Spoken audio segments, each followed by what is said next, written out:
Oi, gente! Sejam todos muito bem-vindos de volta ao Aprenda em 30 Minutos. Hoje, novamente, direito societário. Nós vamos dar início à nossa segunda aula sobre sociedades anônimas.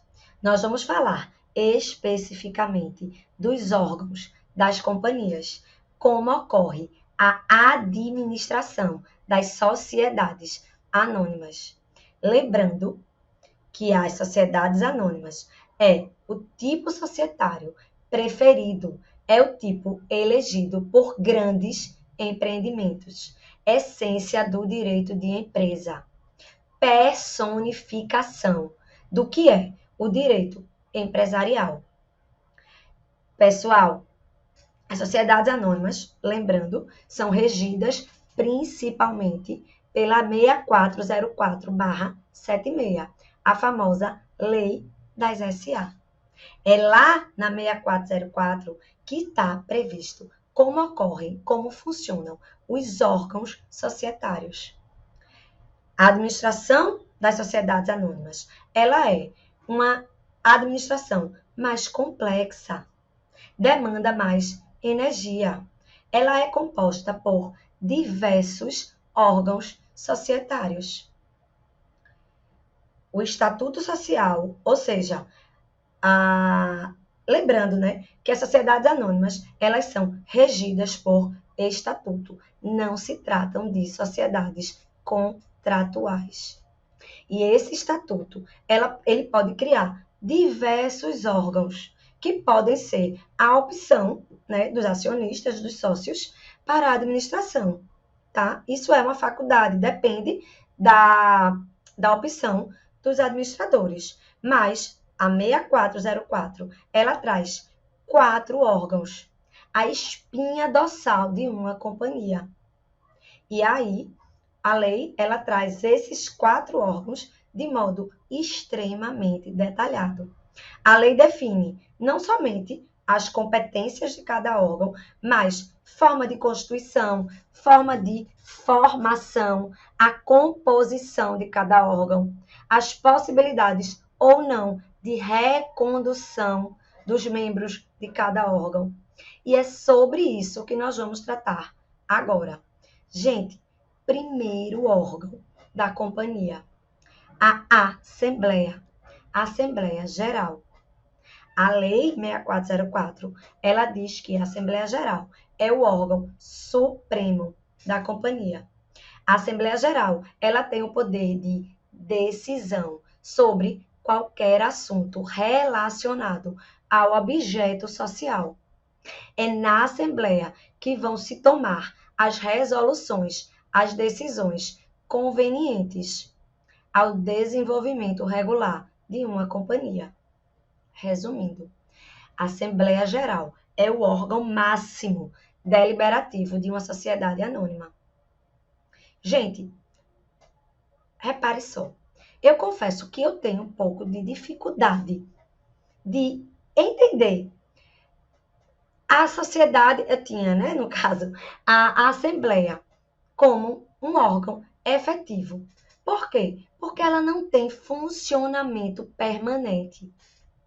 A Assembleia Geral, ela é chamada de um órgão em decorrência da sua importância, em decorrência do que ela define, mas ela tem funcionamento transitório.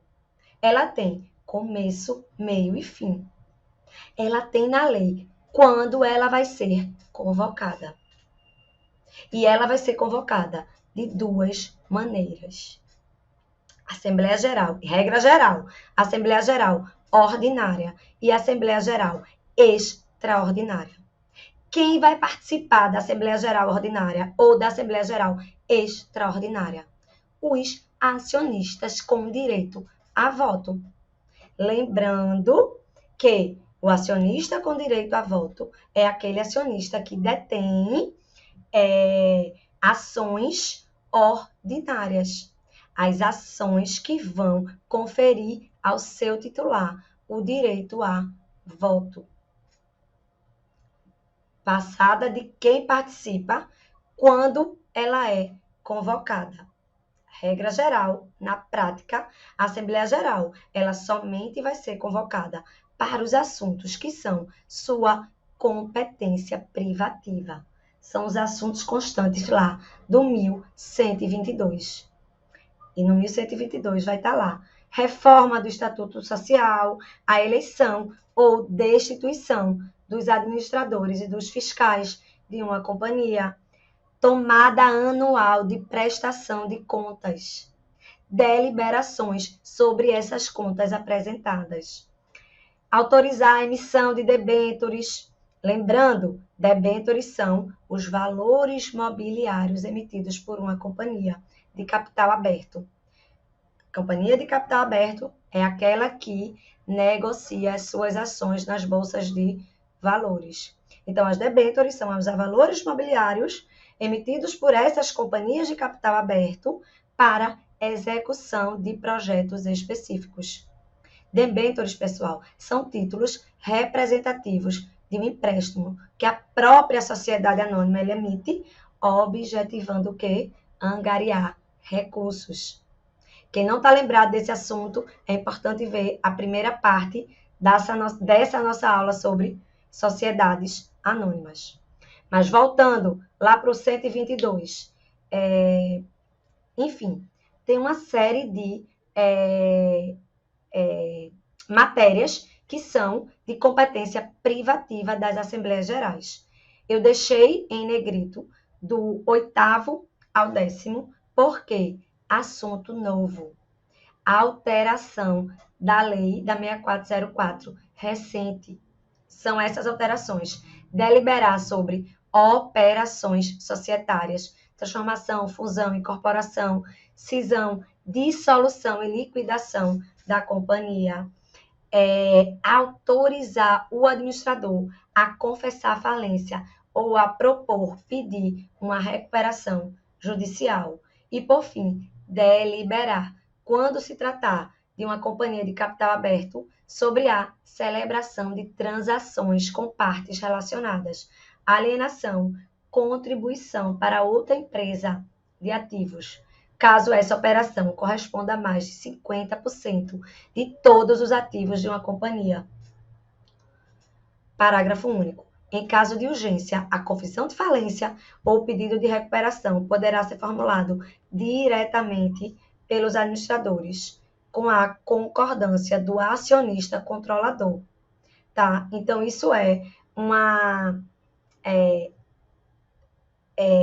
um relaxamento da necessidade de uma deliberação sobre a companhia anterior ao pedido. Por quê? Porque ainda assim a Assembleia Geral ela vai ser convocada imediatamente para deliberar sobre essa matéria. Ou seja, vai haver o pedido de recuperação ou a confissão de falência, tá? Pelo próprio administrador, com a concordância do acionista controlador, e aí a Assembleia vai ser convocada imediatamente. Gente, voltando a algumas observações sobre a Assembleia Geral.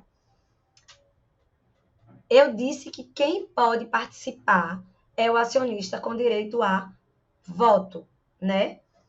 Essa é, na verdade, a previsão sobre quem vai poder votar. Mas o acionista que tem apenas o direito de participação, ele vai poder se pronunciar, mas ele não pode votar. Obviamente, se as ações das quais ele é titular não lhe dá esse direito, obviamente ele não vai poder participar de maneira ativa, votando. Ele vai apenas ali dar aquela opinião para ela. Sobre esse direito de voto, né? Que inclusive eu acabei de falar no parágrafo único do 122 sobre o acionista controlador. Quem é esse acionista controlador, minha gente? Esse controle em uma companhia, ele vai ocorrer de 3 maneiras. De modo minoritário, o acionista controlador de modo majoritário e o totalitário. Controle totalitário. O próprio nome diz, né, minha gente? É quando o acionista controlador, ele vai ser detentor da totalidade das ações com direito a voto. É ele quem efetivamente decide o futuro, os próximos passos, as ações de uma companhia. Controle majoritário. É quando o acionista controlador, ele detém 50% das ações com direito a voto, mais um. Ele vai se tornar o acionista majoritário e também quem tem efetivamente o poder de decisão, né? Porque se ele decide com 50% mais um do percentual das ações com direito a voto, na prática é ele quem manda. E, por fim, o controle minoritário. Gente, esse controle minoritário, ele é um controle mais fraco, mas é uma modalidade de controle. Por quê? É quando o acionista controlador, ele não detém a maioria das ações votantes, mas ele tem o maior volume dessas ações. Um exemplo, um controlador que vai ter 30%, 40% das ações com direito a voto. Só que esses 60%, no caso dele deter 40% das ações com direito a voto, eles vão estar distribuídos por centenas, milhares de acionistas. Então, na prática, é difícil a gente reunir essas ações para votarem de uma maneira uníssona. Então, nesses casos, o acionista controlador, né, ele vai ter um certo controle, mas não é prevalecente em todas as hipóteses. É possível que os votos dos demais sejam impostos a ele, tá? Mas, enfim, essas são as 3 modalidades de controle lá nas deliberações das Assembleias Gerais. Pronto, então já falei que ela é o órgão supremo, eu já falei quem vota, como vota, já falei que é um órgão deliberativo. A Assembleia Geral, ele não funciona integralmente todo o tempo. Então, na verdade, ele não é um órgão executivo. A Assembleia Geral não coloca a mão na massa. Ela permite, atenção, dispositivo pós-pandemia, permite a participação e votação à distância. Atualmente, a Assembleia Geral ela pode ser 100% presencial, semipresencial, quando ela ocorre presencialmente, mas existem acionistas que vão votar à distância, ou ela pode ser 100% remota. Lá na aula de sociedades limitadas, eu comentei com vocês que este regulamento sobre as deliberações remotas, ele já foi definido, né, pelo DREI, então atualmente é perfeitamente permitido. Assembleia Geral Ordinária. Ela vai ocorrer anualmente, obrigatoriamente, nos 4 primeiros meses após o término do exercício social. Gente, o exercício social, obrigatoriamente, não é igual ao ano calendário. O exercício social, ele normalmente na prática, para facilitar o funcionamento da companhia, normalmente o exercício social começa em 1º de janeiro e termina em 31 de dezembro, mas não é uma obrigação. Ele pode ter início e fim no meio do ano, tá? Mas o fato a Assembleia Geral Ordinária, a AGO, ela deve ocorrer nos 4 primeiros meses após o término do exercício social, tá? Ela vai ocorrer, portanto, se o exercício for até 31 de dezembro, ela vai ocorrer até 30 de abril, tá? E ela vai deliberar sobre temas específicos que estão lá no 132. Então, estão lá como temas objeto privativo das Assembleias Gerais Ordinárias. Tomar as contas dos administradores, examinar, discutir, votar demonstrações financeiras, deliberar sobre destinação do lucro líquido do exercício e sobre a distribuição de dividendos. vai eleger administradores, eleger os membros do Conselho Fiscal, quando for o caso, e vai aprovar a correção da expressão monetária do capital social. Então, esses são temas privativos da Assembleia Geral Ordinária. Já a Assembleia Geral Extraordinária, AGE, ela é uma faculdade, pode passar anos e não ocorrer uma Assembleia Geral Extraordinária, quando não for necessária. E ela pode ocorrer a qualquer tempo, ela vai ser convocada para tratar assuntos que não sejam matéria privativa de AGO. Ou seja, se estiver previsto no 122 e não for matéria privativa da Assembleia Geral Ordinária, tá? É assim que ela vai ocorrer. Quórum de instalação para a Assembleia Geral Ordinária. Para a primeira convocação, também chamada de primeira chamada da AGO, 25% das ações votantes. Lá na prova de vocês vai ter 25% do total de ações de uma companhia. Não é o total de ações, porque vocês já assistiram a minha aula anterior e vocês sabem que existem ações que não dão direito a voto. Ações preferenciais e ações de fruição. Então, não é. É 25% das ações votantes, tá? E qualquer número de ações para a segunda chamada. Já a Assembleia Geral Extraordinária, 2/3 das ações votantes e qualquer número para uma segunda chamada. Gente, para terminar, Assembleias Gerais. Eu falei há pouco que, em regra, existem 2 modalidades de Assembleia Geral, não foi? Assembleia Geral Ordinária, Assembleia Geral Extraordinária. Mas, minha gente, existem na lei 2 previsões que falam de uma outra modalidade de Assembleia. Falam de Assembleia Especial. Artigo 18 e artigo 136 da 6404. Artigo 18, olha só o que ele diz. O estatuto, ele pode assegurar a uma ou mais classes de ações preferenciais o direito de eleger, em votação separado, um ou mais membros dos órgãos de administração.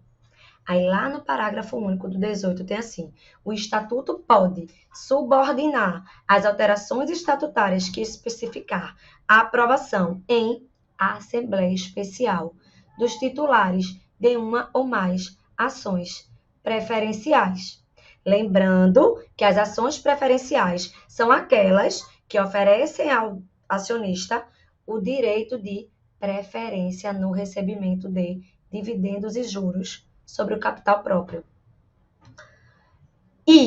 Então tá lá, Assembleia Especial, no parágrafo único do 18. E, no 136, é necessária a aprovação de acionistas que representem metade do mínimo do total de votos conferido pelas ações com direito a voto. Vocês sabem que essas são as ações ordinárias. Se maior quórum não for exigido pelo estatuto, cujas ações não estejam admitidas à negociação em bolsa, ou seja, as ações, as sociedades de capital fechado, a deliberação sobre criação de ações preferenciais, o aumento de classe das ações preferenciais existentes. Inciso 2º, alteração nas preferências. Resumidamente, o 136 fala isso. Aí lá no parágrafo 1º do 136 tem a seguinte previsão. Nos casos desses 2 incisos, é porque o 136 traz outras hipóteses de necessidade dessa deliberação. Mas no caso desses 2 incisos que eu acabei de ler, a eficácia da deliberação depende de prévia aprovação ou ratificação no prazo improrrogável de 1 ano por titulares de mais da metade de cada classe das ações preferenciais, reunidos em Assembleia Especial, convocada pelos administradores e instalada com as formalidades dessa lei. Resumindo, gente, Eu quis ler os dispositivos, o 18 e o 136, para vocês entenderem como funcionam essas assembleias especiais. Mas, na prática, o que vocês precisam saber é que, em regra, Assembleia Geral Ordinária, Assembleia Geral Extraordinária.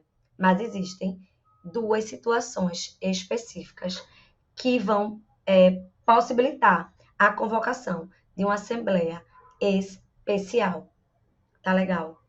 Passando para o segundo órgão, o Conselho de Administração. Conselho de Administração nada mais é do que um órgão deliberativo. Ele é um órgão colegiado que, juntamente com a diretoria da companhia, é responsável pela administração da sociedade. A essa administração, que ela ocorre tanto pelo Conselho de Administração e em conjunto com a diretoria, dá-se o nome de Sistema Dual de Administração de uma Sociedade. Gente, veja só. Assembleia Geral, órgão deliberativo. Conselho de Administração, também um órgão deliberativo. Só que ele vai deliberar sobre as matérias não privativas, não necessárias da convocação de uma Assembleia. Minha gente, imagina como seria cerceador da atividade econômica, da agilidade necessária para o funcionamento de uma companhia, se a cada decisão, toda e qualquer decisão que fosse necessária, fizesse-se necessária a convocação de uma Assembleia Geral, né? Então, assim, o que não for matéria privativa vai ser deliberado pelo Conselho de Administração. Mas atenção, os membros do Conselho de Administração, eles são convocados na Assembleia. Regra geral, não se trata de um órgão obrigatório nas companhias fechadas. Ele é obrigatório nas companhias abertas e as de capital autorizado, tá? Sociedade de economia mista, porque, né, obviamente, está mexendo com o direito público, então, o máximo de órgãos que puder opinar lá nela, vai opinar. Então, também é obrigatório, tá? Pessoal, antigamente, até 2021, era obrigatório que o Conselho de Administração ele fosse composto exclusivamente por acionista. Mas a Lei de Ambiente de Negócios, a 14.195, ele trouxe que é permitida a participação de representantes dos empregados, tá? E tem lá no artigo 1142, parágrafo 1º, o que é necessário para serem incluídos nesse órgão, conselheiros, membros dos empregados, tá lá. Cadê? Artigo 142, parágrafo 1º, deixa eu achar ele aqui. Cadê?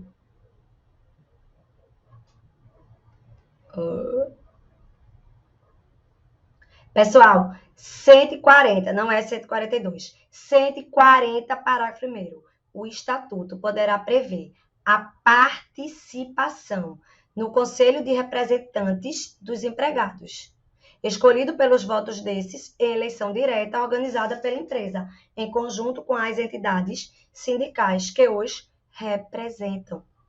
Também foi incluída, pela Lei de Ambiente de Negócios, a necessidade de, na composição da administração das companhias abertas, é obrigatória a participação de conselheiros independentemente, nos termos e nos prazos definidos pela CVM, Comissão de Valores Mobiliários, tá? Ainda sobre o Conselho de Administração, é vedada na companhia a acumulação do cargo de presidente do Conselho de Administração e do cargo de diretor-presidente ou de principal executivo da companhia. Composição do Conselho de Administração. Ele vai ser composto por, no mínimo, 3 membros. E estes membros vão ser eleitos pela Assembleia Geral. E por ele, destituíveis a qualquer tempo. Ou seja, mínimo 3. composição, número ímpar e plural. Bem, dito isto, vamos ao terceiro órgão do Conselho de Administração, a diretoria. A diretoria é o órgão responsável pela administração, juntamente com o Conselho de Administração. Administração dual de uma sociedade anônima. Gente, diferentemente do que o nome sugere, como a gente pensa, né, quando pensa na figura de um diretor ou de diretores, a diretoria não decide nada. Ela é um órgão executivo. A gente acabou de ver que os órgãos deliberativos é a Assembleia Geral e o Conselho de Administração. O poder da diretoria é o poder de mandar, de executar. Internamente, a diretoria ela vai promover o quê? A gerência de uma empresa, de uma companhia. Ela executa os comandos que já foram determinados previamente. E externamente, ela vai representar a empresa. Ela vai ser a cara da empresa, tá? Quem representa a companhia em juízo, perante instituições financeiras, perante terceiros em geral, tá? Gente, tanto no Conselho de Administração quanto na diretoria, o mandato do conselheiro ou do diretor não lhes dá o direito de permanência no cargo. Tá legal? Eles são destitutíveis, né? Alteração recente também. A diretoria pode ser composta por um ou mais membros. Não é um órgão obrigatoriamente plural, tá? E ela pode ser composta também por membros do Conselho de Administração. Um exemplo, um conselho de administração composto por 3 membros, né, que é o mínimo permitido. Um membro pode ser da diretoria. Por quê? Porque existe o máximo de 1/3 dos membros podem participar.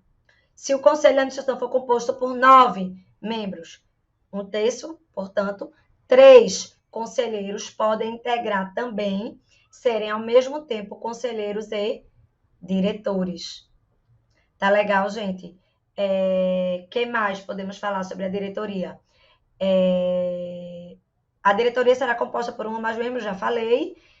Destituíveis, também já falei. E se esse conselho ele for inexistente, eles vão ser destituíveis pela Assembleia Geral e o Estatuto deve estabelecer o número de diretores, o modo de sua substituição, o prazo de gestão, que não pode ser superior a 3 anos, e é permitida a reeleição. E o Estatuto também vai prever as atribuições e os poderes de cada diretor. Gente, para terminar a administração, órgãos da sociedade anônima. Quarto e último órgão, Conselho Fiscal. É o órgão de assessoramento, que vai funcionar lá na Assembleia Geral. Ele é um órgão opinativo no controle de regularidade de uma companhia. Ele vai ajudar, minha gente, os acionistas. Por exemplo, na Assembleia Geral Ordinária, né, que ele não vai haver lá a prestação de contas da administração. Então, vai ser apresentado um balanço. Nem todo acionista, ele precisa obrigatoriamente ter conhecimento de contabilidade, não é verdade? Então, para ajudar com um olhar mais qualificado, mais preparado na análise da prestação de contas dos administradores, o Conselho Fiscal, ele vai ajudar nessa análise da documentação. O Conselho Fiscal, ele é portanto, o principal instrumento de exercício do direito de fiscalização. Mas, minha gente, atenção, a existência do Conselho Fiscal, ela é obrigatória, mas o funcionamento dele, ou seja, o Estatuto vai prever, obrigatoriamente. Mas o trabalho dele, a atuação dele, ela é facultativa, tá? Ela pode ser permanente, ela pode jamais existir e ela pode ser instalado, ele pode ser instalado nos exercícios sociais em que houver expresso pedido dos acionistas. Composição: mínimo 3, máximo 5 membros. Tá legal, minha gente? Para fechar a aula de hoje, atenção. Essa dispensa do funcionamento, ela tem exceção. 2 exceções. Nas sociedades de economia mista, está lá no artigo 240. O funcionamento do Conselho Fiscal será permanente nas companhias de economia mista. Um dos seus membros e respectivo suplente será eleito pelas ações ordinárias, minoritárias e outro pelas ações preferenciais, se houver.